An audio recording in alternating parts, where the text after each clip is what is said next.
Welcome to The Explainer. We're diving straight in today because, honestly, gold is having an absolutely unprecedented moment this year. We're decoding the massive mystery behind the 2025 gold rush. Just to set the stage for you, as of late this year, the spot price of gold rocketed from around $2,639 an ounce at the start of the year, right past that $4,000 mark. It literally even touched $4,400 briefly.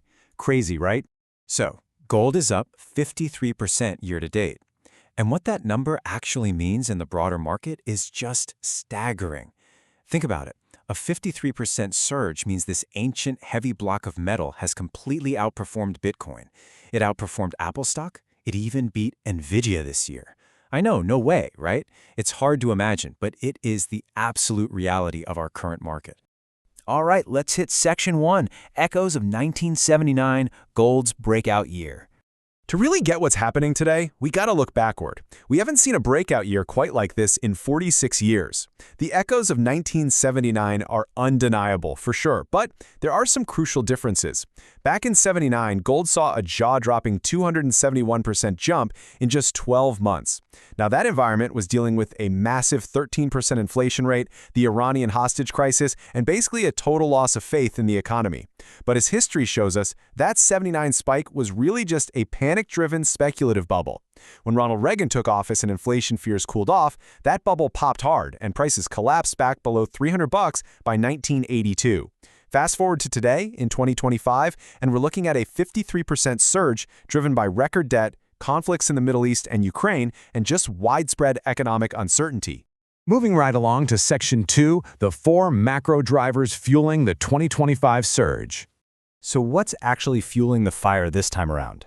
Are we just in another speculative bubble, or are there real fundamental forces at play here? Well, we've narrowed it down to 4 main suspects: the US dollar's inverse relationship with gold, gold's historical role as an inflation hedge, massive central bank demand, and of course, geopolitical uncertainty. Let's break these down one by one. Starting with our first driver. Typically, gold and the US dollar have an inverse relationship. It's kind of like a seesaw.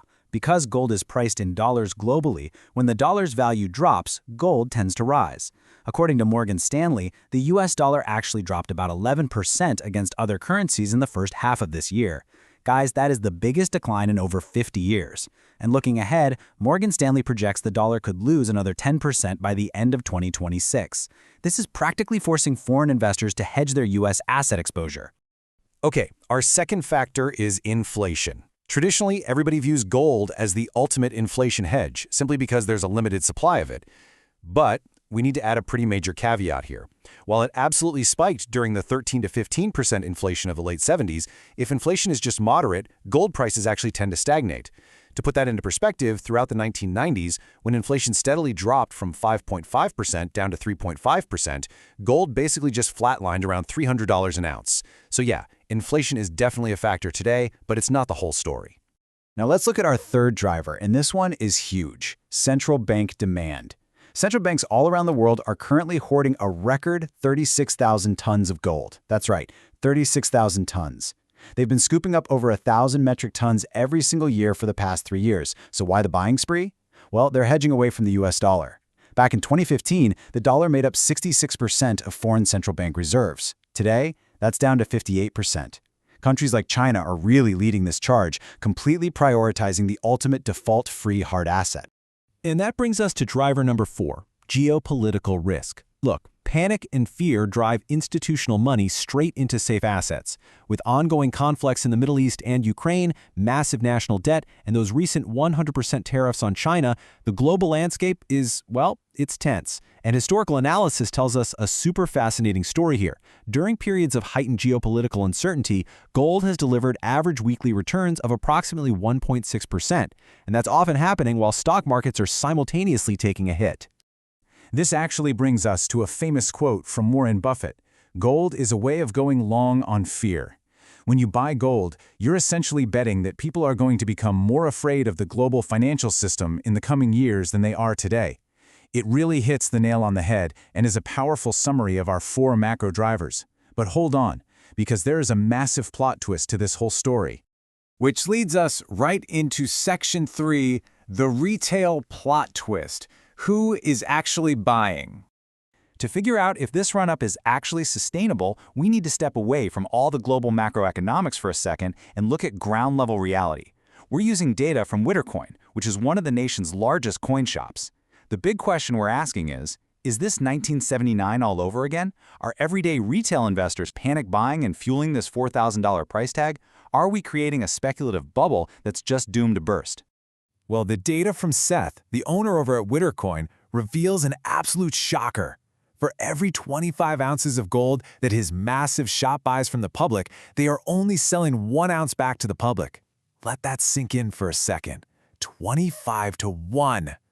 So, the absolutely crucial takeaway here is that retail investors are not driving this price surge at all. Actually, scratch that. They are acting incredibly smart right now. They're selling into strength and taking profits while the price is high. But think about this. If everyday people are overwhelmingly selling and the price is still up 53%, that means there are far more buyers than sellers somewhere else in the market. It heavily implies that mysterious institutional whales, billionaires, or maybe foreign governments must be the ones quietly buying up massive quantities and propping up this historic price. Section 4. What to watch next. Future gold indicators. So what does this all mean, and where does that leave us? Here is a clear, actionable 4-step checklist for you to watch as this mystery unfolds. First, keep a close eye on Fed policy. Aggressive interest rate cuts because of recession fears are generally very bullish for gold. Second, watch the dollar index. If the dollar suddenly gets stronger, gold's massive run might stall out. Third, monitor geopolitics. If global tensions de-escalate, which, is great for the world, it's likely bad for gold prices. And fourth, watch retail demand. If that 25 to 1 selling ratio we just talked about suddenly flips to panic buying, well then we might be entering a true bubble. The sheer unpredictability of this asset right now is just staggering. When asked for a prediction, Seth from Wittercoin gave an incredibly candid response.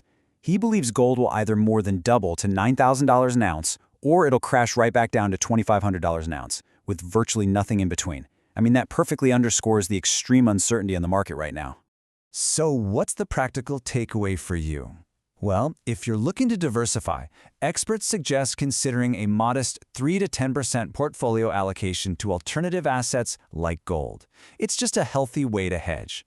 But you absolutely must prepare for potential flat periods. Don't forget, if you bought an ounce of gold in February 2012, you wouldn't have seen a single dollar of return until June of 2020. You really have to be patient. Which leaves us with this final, lingering question to wrap up our explainer today. With central banks hoarding, retail investors taking massive profits, and global tensions simmering, are we currently sitting in a fundamentally sound, sustainable bull market, or are we just watching the panic of 1979 play out all over again? I invite you to weigh the evidence we've covered today and draw your own conclusions. Thanks so much for learning with us.